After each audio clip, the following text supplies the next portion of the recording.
Your mom passed away? Oh, I see. I'm off on an overseas trip now. That's what my husband, who's been working away from home, blurted out on the phone after I had informed him of my mother's sudden passing. Not only was he not returning home, he was going on a trip abroad. I was in disbelief, but an even more unbelievable event occurred 3 days later. His parents passed away too, and I still couldn't get in touch with him. The reality of not being able to attend his parents' funeral due to his actions would turn his world into a living nightmare once he found out. My name is Nancy. I'm a 54-year-old homemaker. Our 20-year-old son recently moved out and started living alone, so it's just me and my husband Thomas at home now. Our relationship began through an introduction from my late father. My father had a close friend from his youth, and the two of them wanted us, their children, to get married since we were at an appropriate age and both working at the same company. This felt like an arranged date of sorts. We found that we had a lot in common, like loving the same music and enjoying traveling, so we hit it off right away. With the encouragement from our parents, we decided to get married quickly. We were blessed with a child and had a smooth married life. However, when our child was 10 years old, my father passed away due to illness. Apart from that, we were living in peace without any significant events. However, there was one thing about parenting that I couldn't agree with. I am a homemaker, and our living is made possible thanks to my husband's salary. Of course I appreciate that, but my husband would always claim he's too busy with work overtime till late at night, and usually return home just before the last train. Actually, it would be better if he came home with the last train. There were too many days where he simply sent a curt text saying, "I'll stay at the company tonight," and didn't come home. The meals I carefully prepared were often wasted. I wish he'd notified me earlier if he wasn't coming home, and I wondered if he really was that busy. My husband works at the same company as my father did, but my father, despite traveling a lot for work, seldom came home just before the last train or stayed overnight at the company. Given the cost of the mortgage, child rearing, and daily expenses, I couldn't loudly complain as all the money was earned by my husband. However, just because he worked didn't mean he didn't have to do anything around the house or look after our child. My dissatisfaction gradually built up towards my husband, who always prioritized hanging out with his friends on his days off. The only time our son saw his father was when he woke up and saw him sleeping next to him in the morning. When our son started speaking, I learned that he didn't think of his father as a parent, but as an unfamiliar man who's always sleeping at home. I felt overwhelmed, as it was almost as if I was raising our child alone. I had mentioned this to my father before, but he didn't listen, saying, "Thomas is doing his best at our company. Don't speak ill of your own husband. A wife should always support her husband." My father was a firm believer in traditional gender roles. The usual routine was my mother listening to my complaints and saying, "He doesn't know a woman's hardships," with a smile after my father had drunk himself unconscious. After my father's passing, my mother's vitality also started to fade to such an extent that I couldn't afford to complain about my husband. My mother used to complain about my father to me, but at the end of the day, she loved him. I wanted to build a family like my parents, but even though we seemed like a similar traditional household, our family was different. To put it bluntly, I think we lacked mutual respect for each other. Before I knew it, I had spent 10 years living the same way, and even after our son became an adult and moved out, our daily life didn't change significantly. One day, I softly voiced a complaint to my husband, who rarely paid any attention to the house. "Listen, dear, now that our son is an adult and moved out, I don't think you need to work so much overtime. I wish you could come home earlier and spend some time at home. We could do housework together, have meals together." I only wanted him to spend more time at home, but he took offense at the part about doing housework, and he was furious. "What do you think I'm working so hard for every day? And you don't even work. You expect me to whip my tired body into shape after work to do housework?" With that, he yelled and slammed the front door as he stormed out of the house. The sound of the door slamming loudly reflected the depth of his anger. At this rate, he probably won't come home for about 3 days. Even though my heart was deeply hurt, my mind was oddly calm to be thinking this. Why can't things go smoothly? All I want is to live in harmony with my husband. Did I say things wrong? Could there have been a better way to handle this without upsetting him? My mother, even in the same situation, seemed to have managed it better.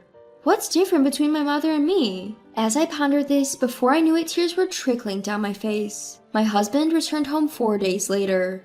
I'm sorry. I apologized to my returned husband. I wonder what I'm apologizing for.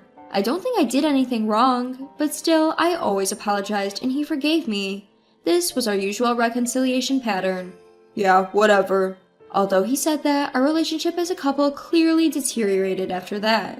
No, probably it's just that I wasn't satisfied. Up until now, I was always assuming I was at fault and would act submissive, but this time I couldn't feel that way. I found that I couldn't respect my husband anymore. One day, about a month later, while things remained awkward between us, he said, "I've been transferred to Alaska. I'll be moving alone." My husband, who hadn't been talking much lately, suddenly opened up with this news. Alaska? It's so far away. It feels as if the distance between our hearts is about the same. Alright, understood. Please take care. That's about all I could say. He packed his bags and went off to Alaska in no time. I was left alone in this big house. It seems like a lie that just a while ago we were a family of 3 living here. We've been married for about 30 years.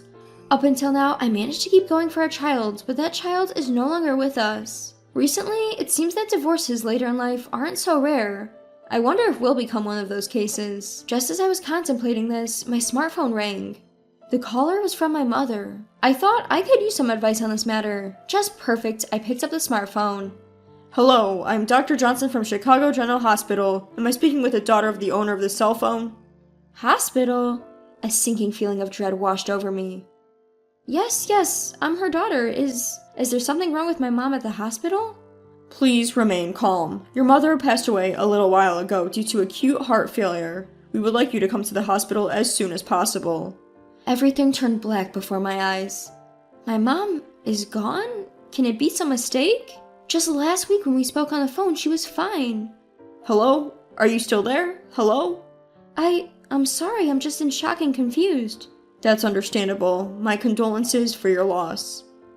Anyway, I'll be there as soon as possible. Please tell me the address. I hurried to the hospital. At the reception desk, I gave my name and was guided to the room. Upon confirming the body, there was no mistake. It was indeed my mother. Seeing it for myself, the reality sank in. Until I reached the hospital, a part of me was hoping that perhaps my mother had simply dropped her phone and someone who happened to have a heart attack picked it up. It's so sudden. I hadn't even repaid her for raising me yet. Could you please leave us alone for a while? When I said that, the nurse was considerate enough to leave the room. And then I broke down and cried. After a while, when I managed to calm myself, I started to prepare for the funeral. Let's see, first I need to contact the relatives and make arrangements, and I should also let Thomas know. I took out my cell phone and called my husband, Thomas. He answered the phone in a sullen tone, and when I explained the situation, he just said, "I see." Not just I see, I'm holding the funeral soon. I want you to come here. But he told me he was about to go on an overseas trip with his colleagues. A trip? I unintentionally responded in a sharp tone, but he just replied that he was always working and there was nothing wrong with going on a vacation on his day off. I didn't push it any further, thinking that it would only result in him saying, "Who do you think puts food on the table?" So I contacted our son and held the funeral together. Our son must have noticed that I wasn't doing well, so he said he would stay with me for a while, taking a leave from college. As soon as the funeral was over and I thought I could breathe a sigh of relief, I received a call from my husband's brother. Apparently, my in-laws had passed away in a car accident. With successive family tragedies happening, I still couldn't get a hold of my husband. It seems that modern smartphones can be used normally overseas, but I could not contact my husband.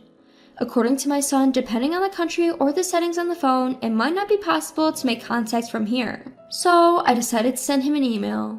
When he comes back from his trip, he'll surely contact me. A week passed, but still no contact. When my son checked with his office just in case, they said he was still on paid leave but was due back in 3 days.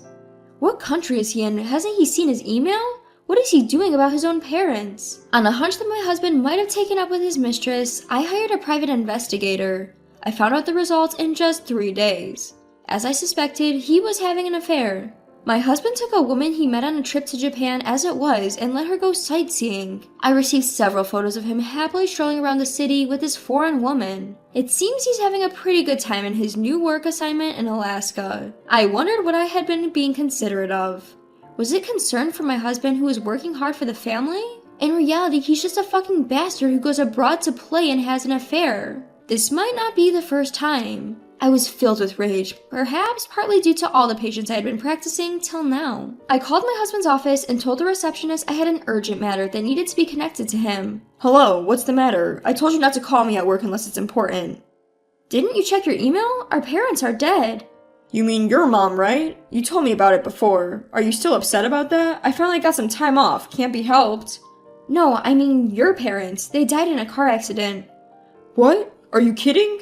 "Why would I lie about something like this? You said you just came back from abroad, but I heard you've been back for several days. Why haven't you been checking your emails from me?" My husband seemed lost for words, seemingly unable to accept the reality that was suddenly thrust upon him. "Hello? Are you listening?" Yeah. His voice was trembling. While he had no qualms about skipping my mother's funeral, he seems to be shaken by the death of his own parents. But the funeral's over and their bodies have already been cremated. It's too late for regrets. I didn't feel any sympathy and I said coldly, "You better get back here as soon as possible." I thought I heard his hoarse reply, but I hung up without acknowledging it. "Mom, what happened?" "He's coming home now, and just so you know, I'm divorcing your father today." "What? Why all of a sudden? I get that you're mad he's not contactable during his busy time, but isn't divorce too extreme?" I explained everything to my son. It was a harsh reality to lay on our child, but he's an adult now. I thought it would be better to explain everything clearly rather than make up some weak excuse. This can't be defended. I'll stay by you, Mom." With my son's support assured, everything was ready. Then my husband came home. "I'm home." His tone was the usual arrogant tone, but his voice was noticeably lacking in vigor. He might be just a pitiful man who lost both parents at once and couldn't even attend their funerals, but I've got something to say. Your brother was pretty steamed, you know.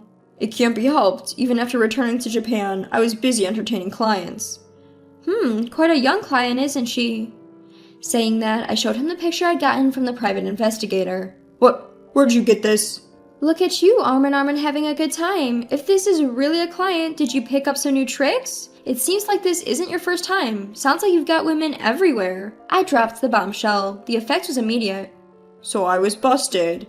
My husband confessed without hesitation. Must have figured there was no point trying to cover it up. I continued to pile it on. "Not only not seeing my parents, but not even attempting to visit your own parents in their last moments?" "Shut up. You have no idea how much stress I'm under at work. I'm working my ass off to support this family. Yes, even you who never lifts a finger, you're not faultless." My husband showed no shame, instead going on the offensive. You're the worst. I'm ashamed to call such a man my father." "Let's be done with this. Let's get a divorce. I'll be filing for alimony later. I'll send your personal belongings from this house by FedEx." I'll be relieved to be free from a leech like you. I'll pay the standard alimony, but don't expect any more than that. I thought I'd been doing everything for my husband, but was he thinking of me as a parasite? What had I been putting up with all this time? Taking into account the money spent on his numerous affairs, I decided to claim $45,000 in alimony. Whether he could afford it or not, he paid it in one lump sum. Since I used to report the money I spent and my husband would pay me back, I had no idea how much he had.